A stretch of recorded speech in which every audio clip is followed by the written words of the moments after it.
Hi అండి, నేను మీ Divya. Welcome back to my channel. ఏంటండి ఈ మధ్యన పూజలు లలితా పారాయణ తెగ పెట్టేస్తుంది అనుకుంటున్నారా? అవునండి, ఏం చేస్తాం, అప్పుడప్పుడు అలా పెట్టాల్సి వస్తుంది. శ్రీరామనవమి వరకు మేము ఉగాది కాడి నుంచి శ్రీ విష్ణు పారాయణమే చదువుతాం. ఈసారి అది వసంతకాలంకి సంబంధించి ఏదో నవరాత్రులు అంటండి, నాకు తెలీదు. ఏదైనా మిస్టేక్ చేస్తే తప్పుగా అనుకోవద్దు. అవంటండి అమ్మవారి పారాయణం చేసుకుంటే మంచిదని చెప్పి మేము డైలీ ఈవినింగ్ పెట్టుకుంటున్నాము. ఇప్పుడు ఇది ఆఫ్టర్నూన్ అండి. ఇది వచ్చేసి మేము వడిబియ్య కార్యక్రమం చేసేవాళ్ళం ఇదివరకు. అది కంప్లీట్ అయిపోయింది. అందుకని చెప్పి ఇది ఇంట్లో లలితా పారాయణం పెట్టుకుంటున్నాము. అలా వరుసనే 3 months చేశాక 4th month వచ్చేసి గుళ్ళో అమ్మవారికి వడిబియ్యం పోసి మళ్ళీ 5th month నుంచి మళ్ళీ ఒక 3 months కంటిన్యూగా ఇలాగా ఎవరింట్లో పేరు వస్తే వాళ్ళ ఇంట్లో ఇలా లలితా పారాయణం పెట్టుకుంటాము. అలాగ ఈసారి రాధాదేవి ఆంటీ గారి ఇంట్లో తగిలిందండి. ఆంటీ చూడండి, అమ్మవారిని ఎంత బాగా పుష్పాలతో ఫ్లవర్స్తో 108 ఫ్లవర్స్తో ఎంత బాగా అలంకరించారో. చాలా బాగా జరిగింది. కానీ నా బ్యాడ్ లక్ అండి. కానీ నేను వెళ్ళేటప్పటికి లలిత చదవడం అయిపోయాక వెళ్ళటం అయింది. ఆఫ్టర్నూన్ స్కూల్స్ కదండి, కొంచెం ఇబ్బంది అవుతుంది. ఆ తర్వాత హారతి ఇచ్చారండి. ఇంకో హారతి పాట ఎంత బాగా పాడుతున్నారండి ఆంటీ గారు చూడండి.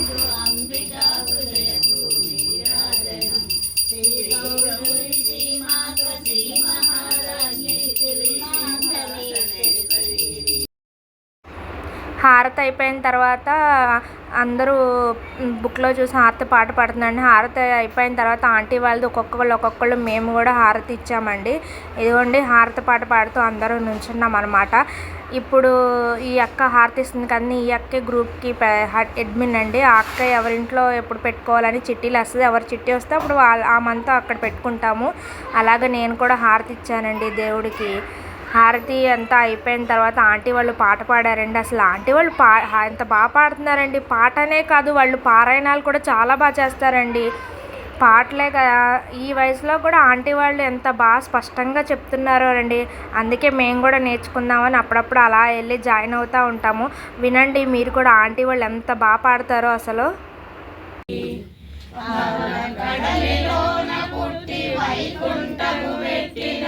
చల్లనైన తల్లికి చంద్రహారతి, వైష్ణవి మాతకిదే వందనంబులు, పరమాత్ముని పడతికి పట్టు పీతాంబరాలు, కలువ కనుల తల్లికిదే కమలహారతి, కరుణ చూపు తల్లికిదే కర్పూరహారతి, మహాలక్ష్మి తల్లికిదే మంగళహారతి, పురుషోత్తమ పత్నికి పూలహారతి.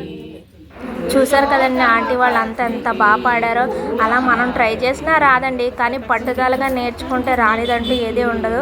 అలానే నేను కూడా గ్రూప్లో జాయిన్ అయ్యి అప్పుడప్పుడు పెట్టినప్పుడల్లా నేర్చుకుంటూ ఉన్నాను. తర్వాత ఆంటీ తీర్థప్రసాదాలు ఇచ్చి తాంబూలం ఇచ్చింది. గ్రూప్ ఫోటోలాగా ఒక వీడియో తీసుకున్నామండి. అయిపోయిన తర్వాత వచ్చేసాము. ఇది వచ్చేసి ఈవినింగ్ అండి. ఈవినింగ్ చెప్పాను కదండి, ఇది 4th డే ఆంటీ వాళ్ళ ఇంట్లో పారాయణము. ఇదిగోండి చదువుతున్నాం, మీరు కూడా వినండి.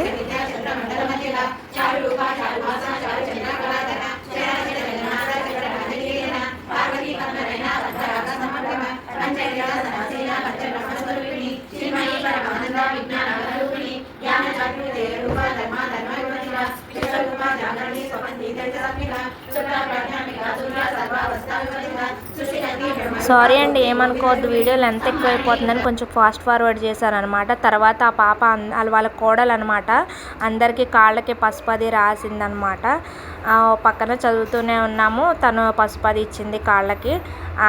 ఆంటీ వాళ్ళ ఇంట్లో పారాయణం అయితే చాలా బాగా జరిగింది. ఆంటీ ఎప్పుడు చేసినా స్పెషల్గానే ఉంటుంది పూజ. ఆంటీ ప్రసాదాలు కూడా చాలా బాగా చేస్తారు. అలాగే తాంబూలంలో రిటర్న్ గిఫ్ట్ ఇచ్చే విధానం కూడా చాలా బాగుంటుందండి ఆంటీది.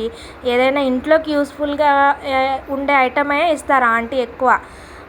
ఎప్పుడు వాళ్ళ ఇంట్లో ఫంక్షన్ జరిగినా రిటర్న్ గిఫ్ట్ అయితే ఒక బాగుంటుందండి. బాగా ఆలోచించిస్తారనమాట. అందరికీ అలా కాళ్ళకి పసుపు అది పూయించుకున్న తర్వాత మళ్ళీ హారతి పాట అది పాడాము. ఇదిగోండి ఆంటీ వాళ్ళ ఇంట్లో దేవుడి గది అయితే ఇలా ఉంది. ఆంటీ చాలా బాగా సర్దుకొని బాగా చేస్తారు పూజ. ఆంటీ నైవేద్యాల కోసం ఇలా చేశారు. బొబ్బట్లు కూడా పెడతారా అంటే వాళ్ళ మనవడు బొబ్బట్లు బోర్లా పడినప్పుడు మేము లేమని చెప్పి ఆంటీ వాళ్ళ మనవడి కోసం బొబ్బట్లు చేసిందనమాట. మళ్ళీ ఒకసారి మేము అందరం చూస్తామని. తర్వాత ఆంటీ అయితే హారతి ఇచ్చారండి.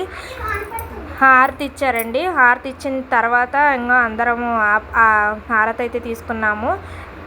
వాళ్ళ కోడలు అయితే అందరికీ పసుపు కుంకుమ అవన్నీ ఇచ్చింది. ఇంకోండి ఆంటీ హారతి తీసుకొస్తున్నారు. మాతో పాటు మీరు కూడా హారతి తీసుకోండి, మాతో పాటు మీకు కూడా కొన్ని పుణ్యం ఉంటుంది. తర్వాత వాళ్ళ కోడలు అందరికీ పసుపు బొట్టు అది ఇచ్చిందండి. అలాగే నాకు కూడా పెట్టింది. తర్వాత వాళ్ళ ఇంటి ఆడపడుచైన ఆడపిల్లకి ఫస్ట్ తాంబూలం ఇవ్వాలని పసుపు బొట్టు అది ఇస్తుంది ఆంటీ గారికి. ఇదిగోండి ఈ ఆంటీ వాళ్ళ ఇంట్లోనే ఇవాళ పారాయణం అండి. ఆంటీ బ్లెస్సింగ్స్ అన్నీ బాగుంటాయి, మంచిగా అనిపిస్తుంది. ఇదిగోండి బుడ్డోడు బోర్లా పడి టక్కుమని లేసి కూర్చున్నాడు. ఎప్పుడో బోర్లా పడాడు. అప్పుడు వేశారు కానీ అప్పుడు మేము లేమని చెప్పి మా కోసం స్పెషల్గా మళ్ళీ ఒకసారి వేశారనమాట. వాళ్ళ అమ్మ మొహంలో హ్యాపీనెస్ చూడండి. ఇంకో చెప్పాను కదండి రిటర్న్ గిఫ్ట్ గురించి. ఆంటీ తాంబూలాలు అయితే అలా ఇస్తారు, చాలా బాగా చేస్తారు. ఇదిగోండి వాళ్ళ కోడల చేత అందరికీ తాంబూలం ఇప్పిస్తున్నారు. చిన్న చిన్న ప్రసాదం ప్లేట్లు ఇచ్చారండి, చాలా బాగున్నాయి దేవుడి దగ్గర నైవేద్యం పెట్టుకోవడానికి. ఇదిగోండి పాప అయితే అందరికీ తాంబూలం ఇస్తుంది అనమాట. ఆంటీ బ్లెస్సింగ్స్ చాలా మంచిగా అనిపిస్తాయండి. ఇక్కడ ఉన్నప్పుడైతే ఏ పండగైనా, పుట్టినరోజైనా, పెళ్లి రోజైనా ఆంటీ బ్లెస్సింగ్స్ తీసుకునేవాళ్ళం. అంతేనండి ఈ వీడియో. తర్వాత తాంబూలం తీసుకొని తీర్థ ప్రసాదాలు తీసుకొని ఇంటికి వచ్చేస్తాం. Bye bye.